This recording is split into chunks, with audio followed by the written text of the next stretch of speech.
Now, I'm sure it's no surprise to some of you that green cars aren't as green as advertised, just as some forms of energy generation aren't, as they are often advertised, 100% clean. For example, wind is inherently unreliable. Wind-powered energy grids still require additional fossil fuel-based energy to stabilise them. A single wind turbine requires 3 to 5 acres of land to be cleared, often forest land in high-altitude places, and they require the construction of concrete foundations, access roads, new transmission lines and substations, not to mention the destruction of bird life. The American Bird Conservancy estimates that the United States wind turbines kill between 75 and 275,000 birds per year.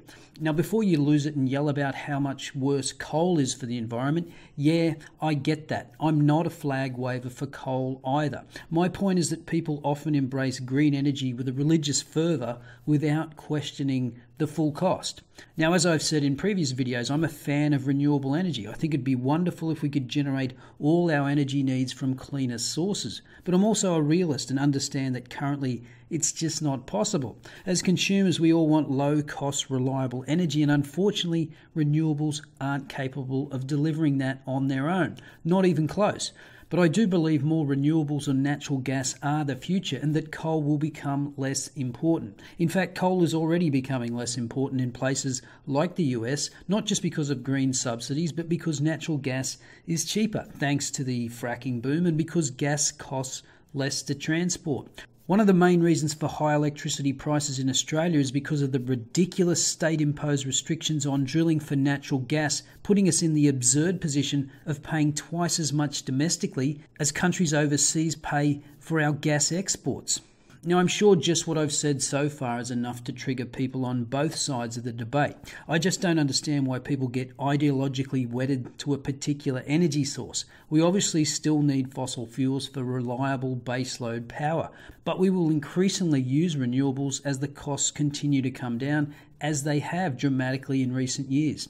Now, when it comes to electric cars, a lot of people immediately think of Tesla. And again, as I've said previously, I admire what Elon Musk has done to kickstart the electric car revolution. As this article on Bloomberg recently noted, General Motors plans on having 20 all-electric vehicles on the market by 2023. Volkswagen expects to spend $81 billion to develop electric versions of all VW models by 2030. Toyota Motor has already sold 10 million hybrid cars and has sold almost 4 million Prius hybrid vehicles. Volvo will begin phasing out gas-only cars in 2019. BMW's entry-level i3 and its high-end i8 show the company is targeting the full range of price points. And these investments in electric vehicles will continue regardless of federal subsidies because the big car companies don't want to be left behind. My problem with Tesla is that it is overhyped and thus overvalued. They haven't been able to prove that they can even make a profit on a single car yet. Anyway, to the article in question in the FT. Electric cars' green image blackens beneath the bonnet.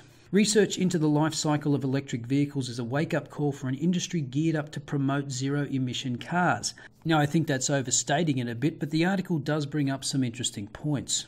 The humble Mitsubishi Mirage has none of the hallmarks of a futuristic, environmentally friendly car. It is fueled by petrol, runs on an internal combustion engine, and spews exhaust emissions through a tailpipe. But when the Mirage is assessed for carbon emissions throughout its entire life cycle, from producing the components and fuel to recycling its parts, it can actually be a greener car than a model by Tesla, the US electric vehicle pioneer, in regions with particularly high carbon emissions from electricity. And this graphic gives you a nice breakdown of the component costs. All this data comes from MIT, and it shows that a Tesla Model S driven in the US Midwest produces 226 grams of carbon dioxide per kilometre over its life cycle, a significant reduction to the 385 grams for a luxury 7 Series BMW. But the Mirage emits even less at just 192 grams. But so what? Tesla emits way less carbon than the comparable sized luxury car. The Mitsubishi Mirage is obviously a different size and class of car. It's an apples to oranges comparison. Jessica Tranchik, a professor of energy studies at MIT, has compiled data on dozens of cars. They show that all electric vehicles produce fewer emissions over the life cycle than conventional cars of the same weight class. And this holds true even when the electricity grid that powers them is mostly generated by fossil fuels, such as in Poland. But the point of the comparison is not to undermine the case for zero-emission cars, but that governments aren't taking these types of comparisons into account when setting policies. Quote, "The idea that some combustion engine cars can be greener than some zero-emission electric vehicles simply does not make sense in the current regulatory environment. From a government standpoint, all electric vehicles are equally green, regardless of whether they are big or small, produced efficiently or with great waste, or powered by electricity generated by solar energy or coal. Why? Because electric vehicles are considered zero emission by definition. Regulators only measure what comes out of the exhaust pipe, and with electric cars, there is no exhaust pipe. To capture electric cars' full environmental impact, regulators need to embrace life cycle analysis that takes into account car production, including the sourcing of rare earth metals that are part of the battery, plus the electricity that powers it and the recycling of its components. Such studies have become popular among researchers who favour direct comparisons with petrol and diesel cars. If these studies were to inform regulatory policy, analysts say it would have a big impact on what cars will be on the road in the coming decades. As things stand, a small car like the Mirage could be illegal to drive in cities across Europe, the UK and China by 2030, as incoming bans on combustion engine cars will pay no attention to fuel economy or efficiency of production. Life cycle studies show that the idea of zero emissions is misleading, at least for now. Too much energy is consumed in the manufacturing process of lithium-ion batteries, and to recharge them for the environmental impact to be nil. But the lack of regulation differentiating between electric vehicles effectively encourages car makers to sell cars with bigger batteries and longer ranges. Features that sound great but are at odds with electric vehicles' green image given the amount of lithium and cobalt used in the batteries. And this is an important point. The article points out that initially electric vehicles were assumed to be small cars, some weighing less than a tonne, but Tesla upended these assumptions with the Model S, which has a huge battery to power its more than 2-tonne frame.